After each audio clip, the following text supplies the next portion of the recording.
Joseph Watson filling in for Alex Jones today on this Friday, March 25th edition. Apple rejects iPhone 4 radiation metering app.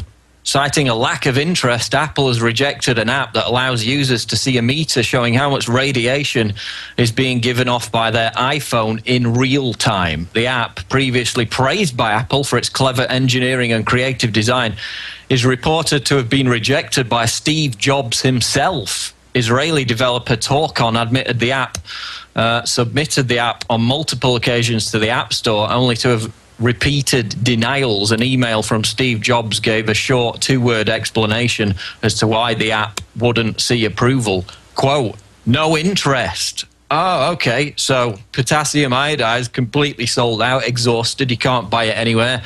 Geiger counters, can't buy them anywhere, they're sold out. But now Steve Jobs is telling us that there's, quote, no interest in an iPhone app that purports to measure radiation. So again, the message is clear. Everything is under control. And now US health authorities are actually encouraging people not to take potassium iodide, even in weaker doses. And even as the Fukushima radiation continues to be spewed out of the plant.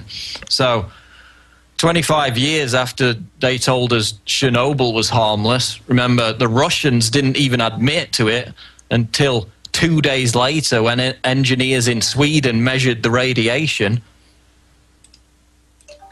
And we've been told that, you know, it's of no concern. Don't take your potassium iodide, don't get your Geiger counters. And yet, in Europe, since Chernobyl 25 years ago, we've had nearly 1 million cancer deaths in Europe attributed to the disaster, according to the latest studies.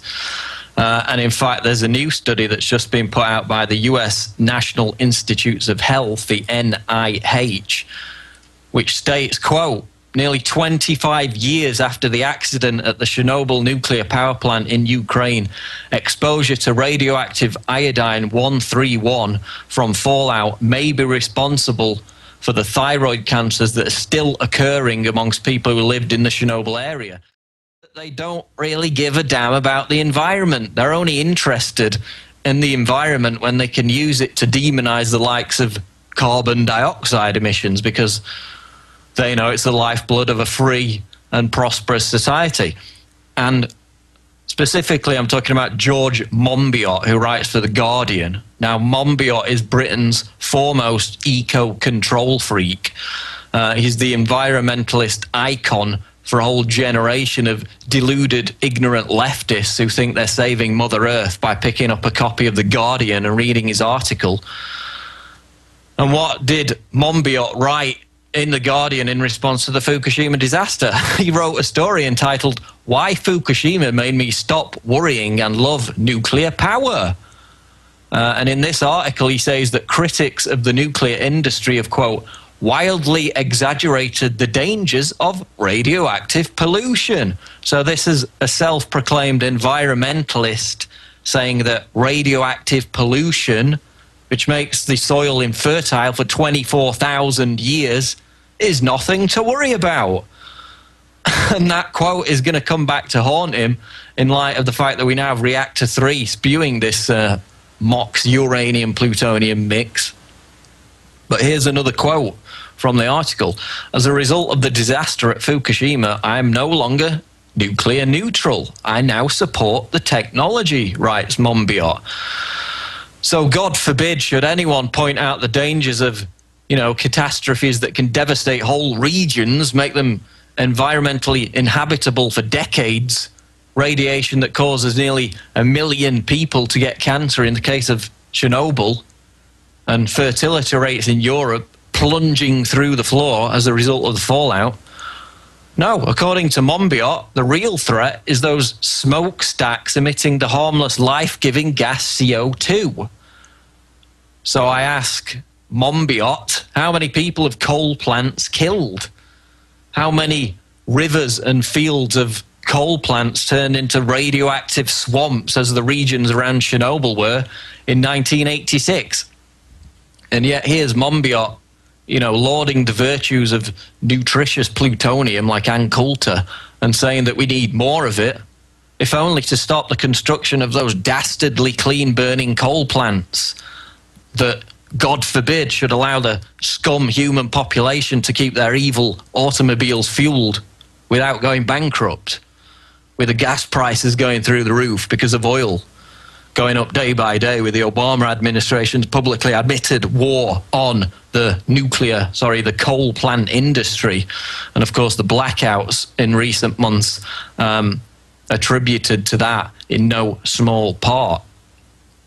So George Monbiot has basically confirmed his position as the ultimate eco-hypocrite and proved once again that these people don't give a damn about real environmental catastrophes if they can't exploit them for their own control freak ends.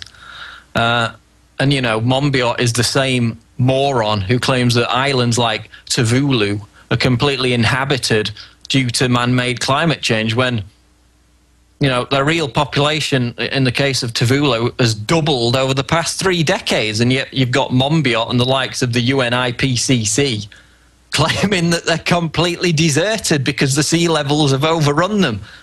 Again, a total pack of lies. When these people want to exploit something for their own agenda, it's a real environmental catastrophe, even if it's completely made up. But when there actually is a real environmental catastrophe, like Fukushima, they're not interested. And in fact, Monbiot is applauding it. He's saying we need more Fukushima plants. We need more nutritious plutonium in the atmosphere. But we're going to get into that more in the next hour with Chris Busby, and I'm going to try and get him to address Monbiot's article in The Guardian, because I think Busby was in fact on the Green Party in Britain. And speaking of Northern Africa, take Egypt, for example. I mean, to suggest that there's been a revolution in Egypt is beyond comprehension. There's been no revolution whatsoever. You've got 2 presidential candidates waiting to take over, one of which is this Arab League yes man, and the other of which is the ultimate globalist stooge linked with Brzezinski and Soros, El Baradei. Meanwhile, the same army that backed Mubarak is still exercising ruthless control over the population with an iron fist. Where's the revolution? The post-revolution administration in Egypt that, you know, the globalists and the mass media are so enamored with, and they're upholding it as this glorious example for democracy in the rest of the Middle East, have just passed a law that makes protest illegal. And now they're beating and raping women protesters Abu Ghraib style. And the globalists and the mass media love it because that's how they roll. We'll be back after break to talk more about it on The Alex Jones Show. Everything we said came true. Everything we've done's been right. So, the wonderful post-revolutionary administration in Egypt has just passed a law banning protest. The army in Egypt, who are now in control, were just caught raping and torturing female Egyptians who were involved in the protest to oust Mubarak.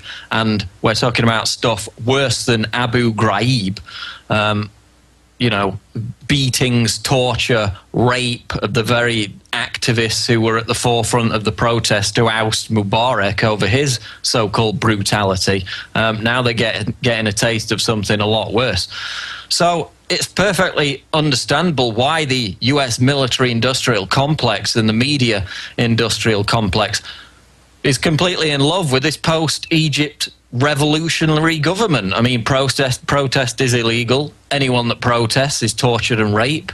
And, you know, it's very democratic, and it's surely a great example for the rest of the Middle East to follow. And so then we turn to Libya. And contrary to the propaganda that, you know, people everywhere are rejoicing and welcoming the airstrikes with glee, we've got Muslims in Sri Lanka today rioting and stamping on effigies of Obama to protest against this attack, which of course was sold on the foundation of 3 massive lies. A, the no-fly zone. I mean, if you've ever heard a more Orwellian term, then be sure to tell me about it, because, you know, Orwell's literally rolling in his grave as we speak. no-fly zone. It means you can't fly over the country unless you're in a French, British or American fighter jet dropping bombs on the country. So, you know, just a no-fly zone. And of course, all the liberals applauded it with glee. No-fly zone, you know, very democratic, very humanitarian. Of course, nothing more than a euphemism for an aggressive bombing campaign that's now into its 6th, 7th day. The second lie, the great lie on which this war was sold, that there would be no boots on the ground. That's what the UN resolution said, no invasion force. When it's documented that SAS and US Special Forces were in the country weeks before the resolution. And look at this headline from today's Daily Mail. 350 British Special Forces already deep inside Libya and more are ready to be deployed. Squadron of SAS and SBS troops have been in the country for a month. Oh, have they now? That'll be before the actual resolution for a no-fly zone with no boots on the ground was passed. Hundreds of British troops have been deployed inside Libya targeting Colonel Gaddafi's forces. Oh, really? I thought it was to protect the protesters. And more are on standby. While Chancellor George Osborne repeated that UK ground troops would not be involved, the Daily Mail can reveal there are an estimated 350 already mounting covert operations. So, no boots on the ground turns out to be another pack of lies. Could you have anticipated it? You know, but I'm sure those SAS boys who were there a month ago are just there to protect the protesters in their tanks and fighter jets. And the third massive lie on which this, quote, humanitarian war was based is that the claim that it was a humanitarian mission. That's why they sent hundreds of troops in a month ago whose training solely revolves around killing people and training others to kill people. But I forgot, again, they're just protesters. Right, just got to get that into my head. And so if it's just a humanitarian mission, why were 350 SAS troops on the ground a month ago? And now we have this headline out of Sky News. US may supply Gaddafi rebels with weapons. Western diplomatic sources have confirmed to Sky News that the US is considering the legality of arming the Libyan rebels. Now, of course, again, around a month ago, at the same time as those SAS troops were going in Bloomberg News, Hillary Clinton basically admitted that they were already arming the Libyan rebels, not protesters. And we featured an article earlier this week from Tony Cartolucci about how they were already arming the rebels through Egypt. So again, everything that they prepare the public to accept, they're already doing it. SAS troops have already been there for a month. They've already been arming the rebels. Why do you think they've got, you know, car boots full of rocket-propelled grenade launchers? They're already being armed. But again, they're just protesters, just protecting the people. Now, of course, we have the same groups in Libya at the moment working against Gaddafi. And again, Gaddafi's a monster, but compared to what these people are going to get, you ain't seen nothing yet. And of course, they're the same people who worked with Osama bin Laden to try and assassinate Gaddafi in 1996. Paid for, of course, by the CIA and MI6, $100,000 wire to bin Laden and Al-Qaeda to help them get rid of Gaddafi 15 years ago. And now these groups that helped them do that are the same forces who want to impose draconian Sharia law in Libya. So we have the rampant hypocrisy of both the left and the right amongst those who support this war. On the right, you have people supporting the airstrikes who just a few months ago were screaming bloody murder at Muslims trying to build a mosque in Ground Zero in New York, when the people that they now support through their support of these airstrikes are the very people who want to impose a draconian extremist Muslim dictatorship in Libya. So all those so-called conservative right-wingers who love this war, they're actually supporting the radical Al-Qaeda Muslims, which is why the Libyan Al-Qaeda leader has come out over a week ago and gave his complete approval for the airstrikes, said he wants to get rid of Gaddafi, which is why you had the London Telegraph article headlined, "The West and Al-Qaeda on the same side," just as they were on the same side with Bill Clinton in Serbia, and just as they were on the same side when MI6 and CIA paid bin Laden and Al-Qaeda $100,000 to assassinate Gaddafi in 1996.